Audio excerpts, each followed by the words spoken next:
নমস্কার বন্ধুরা, আবারও একটি নতুন ভিডিও নিয়ে আমি বৃষ্টি চলে এলাম আপনাদের মাঝে। মাত্রই চানাচুর মুড়িটা মেখে নিয়ে বসেছিলাম, ওর মধ্যেই ঝড় বৃষ্টি শুরু হয়ে গেছে। এর মাঝে আমার ডাল সেদ্ধ করাও হয়ে গেছে। ডাল সেদ্ধ করা হয়ে গেছে কেন বললাম, আমার রান্নাঘরের জানালার অবস্থা খুব একটা ভালো না, তো ওখান দিয়ে বৃষ্টির জল তারপর হাওয়া আসে, তো অনেক কষ্ট করে রান্না করতে করতে হলো। যাই হোক, দেখো বাইরে কি পরিমাণে ঝড় বৃষ্টি সব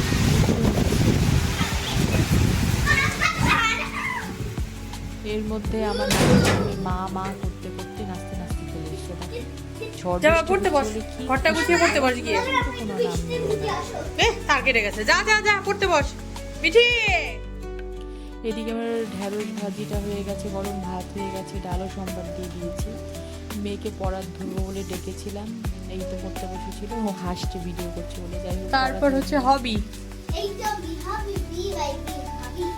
হ্যাঁ, আমার ভিডিওগুলো যদি তোমাদের ভালো লেগে থাকে অবশ্যই লাইক, কমেন্ট, সাবস্ক্রাইব করে আমার পাশে থাকবে।